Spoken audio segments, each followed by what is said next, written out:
उत्तर प्रदेश में अब पुनः कोविड-19 के दौर से निकलने के लिए विद्यालय एक बार खोलने के लिए घोषणा कर दी गई है।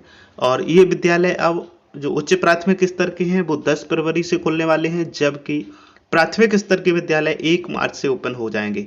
तो 1 मार्च से प्राथमिक विद्यालयों में किस प्रकार से उन्हें पढ़ाना होगा अपने छात्रों को, उनके लिए समय सारणी जारी कर दी गई है। इस सभी ये समस्त समय सारणी यानी कक्षा 1 से लेकर के 5 तक की समय सारणी को जानने के लिए आप वीडियो में अंत तक जरूर बने रहें, और साथ ही इसका पीडीएफ प्राप्त करने के लिए आप हमारे टेलीग्राम और व्हाट्सएप ग्रुप को ज्वाइन कर लें। तो शुरू करते हैं इस वीडियो को। हेलो दोस्तों, नमस्कार। आप देख रहे हैं डेली ग्रो यूट्यूब चैनल, और अब हम देखते हैं क्या आदेश है और क्या समय सारणी जारी की गई है। तो यहाँ पर एक आदेश प्राप्त हुआ है। महानिदेशक स्कूल शिक्षा एवं राज्य परियोजना निदेशक कार्यालय लखनऊ से। तो यहाँ पर लिखा है, सेवा में समस्त जो बेसिक शिक्षा अधिकारी समस्त जनपद उत्तर प्रदेश। यहाँ पर जो विषय है वो बहुत ही महत्वपूर्ण विषय है, इसलिए यहाँ पर हम लोग इस विषय को जरूर समझेंगे। उत्तर प्रदेश बेसिक शिक्षा परिषद के नियंत्रणाधीन मान्यता प्राप्त प्राथमिक विद्यालयों में कक्षा 1 से 5 तक पठन पाठन हेतु समय सारणी को जारी किया गया है और उसका प्रेषण किया गया है।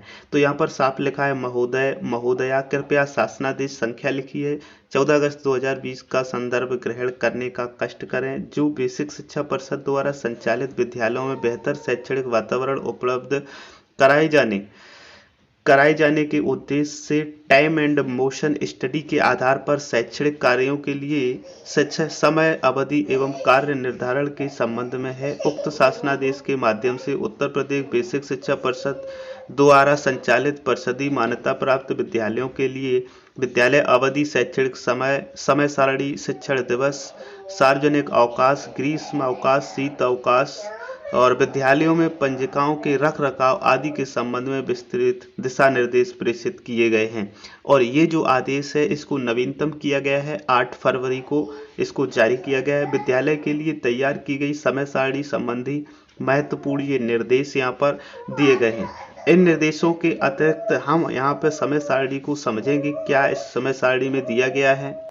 तो यहाँ पर 5-6 पॉइंट्स हैं जो इम्पोर्टेंट हैं और महत्वपूर्ण दिए गए। विद्यालय को पुनः खोलने पर इस निर्देश पत्र के साथ संलग्न समय सारणी के अनुसार विद्यालय में शिक्षण अधिगम एवं अन्य गतिविधियां सुनिश्चित की जाएंगी। समय सारणी ग्रीष्म एवं शीतकाल के लिए पृथक पृथक तैयार की गई हैं। तदनुसार कक्षाओं में समय सारणी का परिवर्तन किया जाएगा। विद्यालय अवधि के प्रथम 15 मिनट में प्रार्थना सभा योग और छात्र पंजिका गणना अंकन का कार्य किया जाएगा। मध्याह्न भोजन वितरण के लिए 30 मिनट निर्धारित हैं। इस अवधि में बच्चों को बैठाना भोजन वितरण कराना और वापस कक्षाओं में जाने का कार्य पूर्ण किया जाएगा। समय सारणी विद्यालय में शिक्षकों की उपलब्धता के अनुसार तैयार की गई है और विद्यालय में उपलब्ध शिक्षकों की संख्या के आधार पर ही समय सारणी के अनुरूप प्रधानाध्यापक द्वारा कक्षाओं का विभाजन एवं आवंटन किया जाएगा। विद्यालय में शिक्षकों का विभाजन कक्षा अनुसार किया जाए, न कि विषय विशेषज्ञता के अनुसार। बच्चों में समस्त विद्यालयों का लर्निंग आउटकम प्राप्त कराने की जिम्मेदारी संबंधित शिक्षक की होगी। तो इस प्रकार से यहाँ पर दिशा निर्देश हैं। अब हम लोग देखते हैं इसके साथ में जो एक सारणी निर्धारित समय सारणी दी गई है उसको। तो सबसे पहले हम देखते हैं कक्षा 1 के लिए जो समय सारणी ये निर्धारित है, इसको आप पीडीएफ इसका भी प्राप्त कर सकते हैं। इसका पीडीएफ प्राप्त करने के लिए आपको हमारे टेलीग्राम या व्हाट्सएप ग्रुप को ज्वाइन करना होगा, वहाँ पर आपको ये मिल जाएगी। ये कक्षा 1 के लिए सबसे पहले देखते हैं 1 के लिए ये क्या है। टाइम ये लिखा हुआ है सब कुछ। सबसे पहले 9 बजे से लेकर 9:15 तक प्रार्थना सभा योग और छात्र उपस्थिति की गणना की जाएगी।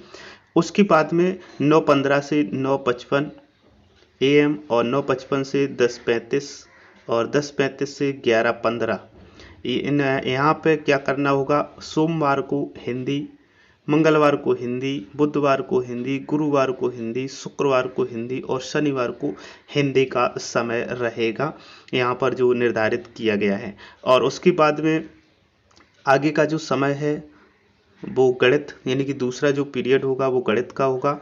और ये गणित आप 10:35 से 11:15 और 11:15 से 11:55 तक सभी विषयों में गणित पढ़ाया जाएगा। उसके बाद में 11:55 से 12:25 तक मध्याह्न अवकाश किया जाएगा, जैसे कि यहाँ पे आप देख पा रहे होंगे। और उसके बाद में 12:25 से 1:05 और 1:05 से 1:45 तक गणित पुनः पढ़ाया जाएगा और उसके बाद में 1:45 से 2:20 और 2:20 से 3 बजे तक अंग्रेजी कक्षा सोमवार को अंग्रेजी रहेगा। उसके बाद में मंगलवार को पुस्तकालय संबंधित और उसके बाद बुधवार को अंग्रेजी, फिर गुरुवार को पुस्तकालय, शुक्रवार को अंग्रेजी और शनिवार को पुस्तकालय। साथ ही साथ 2:20 से 3 बजे तक सह पाठ्यक्रम छात्र कौशल विकास, खेल है, चित्रकला है, नाटक, संगीत, इनसे संबंधित कक्षा का संचालन किया जाएगा। तो इस प्रकार से ये सारणी आपको दी गई है। इसके बाद में देखते हैं कक्षा 2 के लिए। तो यहाँ पर ये कक्षा 2 के लिए समय सारणी है, तो टाइमिंग वही है, विषय भी लगभग उसी प्रकार से सम्मिलित यहाँ पर किए गए हैं। हिंदी सभी डे में पढ़ाई जाएगी, गणित सभी डे में होगा, उसके बाद में शाम मीटिंग में भी गणित सभी डे में होगा और उसके बाद में फिर जो अंग्रेजी पुस्तकालय एक दिन छोड़ करके क्रम से इन्हें रखा गया है। इसको भी आप, इसका स्क्रीनशॉट भी आप ले सकते हैं। अब चलते हैं नेक्स्ट यानी कि कक्षा 3 के लिए। उसके लिए क्या समय सारणी निर्धारित की गई है, क्या रखी गई है, उनको हम लोग समझते हैं और देखते हैं। तो ये कक्षा 3 के लिए है और 3 के लिए भी वही लगभग समय सारणी है। मध्याह्न भोजन के बाद में थोड़ा चेंज किया गया है यहाँ पर, और जो चेंज किया गया है मध्याह्न भोजन के बाद में वो 12:25 से लेकर के 1:05 तक, 12:25 से लेकर 1:05 तक जो पुस्तकालय का काम होगा। सभी दिन में बच्चों को पुस्तकालय से संबंधित जो सामग्री है वो बच्चों को पढ़ने के लिए दी जाएगी और उसके बाद में सह पाठ्य छात्र कौशल विकास से संबंधित खेल और चित्रकला, नाटक, संगीत की क्रियाएं होंगी और उसके बाद में 1:45 से 2:20 तक अंग्रेजी और 2 दिन अंग्रेजी यानी कि सोमवार मंगलवार को अंग्रेजी पढ़ाई जाएगी और उसके बाद में यहाँ पे आप देख पाएंगे ये वाली जो सीरीज है अंग्रेजी और उसके बाद बुधवार को संस्कृत, फिर गुरुवार को अंग्रेजी, फिर शुक्रवार को अंग्रेजी और शनिवार को संस्कृत। उसके बाद में नीचे आप देख पाएंगे 2:20 से 3 बजे तक में ईवीएस यानी कि पर्यावरण पढ़ाना है, जबकि आपको शुक्रवार और शनिवार, शुक्रवार में फिर से आपको एक दिन संस्कृत और उसके बाद में शनिवार को अंग्रेजी पढ़ाना होगा। तो ये तो थी कक्षा 3 के लिए। आप देखते हैं कक्षा 4 के लिए जो समय सारणी निर्धारित है उसमें क्या दिया गया है।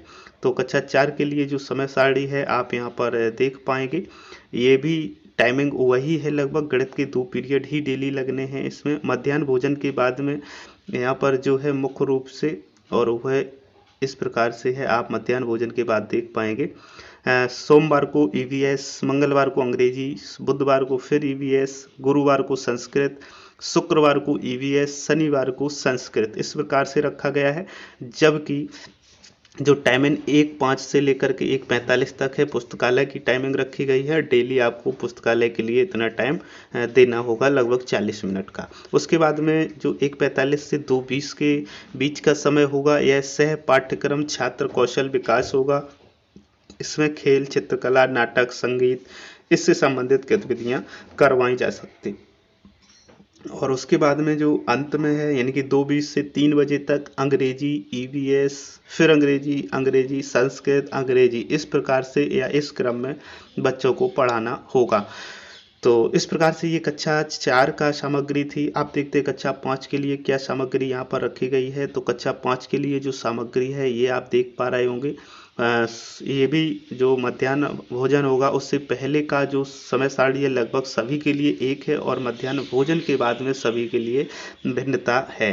तो यहाँ पे हम देखेंगे जो मध्याह्न भोजन है उसके बाद में सोमवार को ईवीएस है, मंगलवार को अंग्रेजी है, फिर बुधवार को ईवीएस है, गुरुवार को संस्कृत है, शुक्रवार को ईवीएस है, शनिवार को संस्कृत है। उसके बाद में जो विषय आपका होगा 1:05 से लेकर 1:45 के बीच में उसमें पुस्तकालय चलेगा और उसके बाद में 1:45 से 2:20 के बीच का जो समय होगा वो सह पाठ्यक्रम छात्र कौशल विकास होगा, यानी कि खेल, चित्रकला, नाटक और संगीत, इन विषयों को यहाँ पर सम्मिलित किया जाएगा।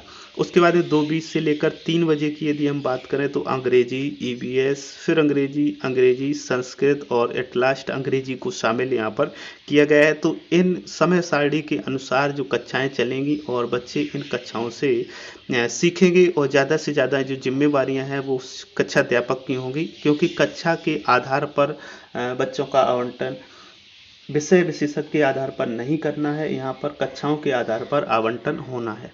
तो उम्मीद करता हूँ ये वीडियो आपको पसंद आया होगा। यदि वीडियो पसंद आया है तो वीडियो को शेयर जरूर कर दें शिक्षक साथियों में। साथ ही इनके सभी का PDF प्राप्त करने के लिए आप हमारे टेलीग्राम और व्हाट्सएप ग्रुप को जरूर ज्वाइन कर लें।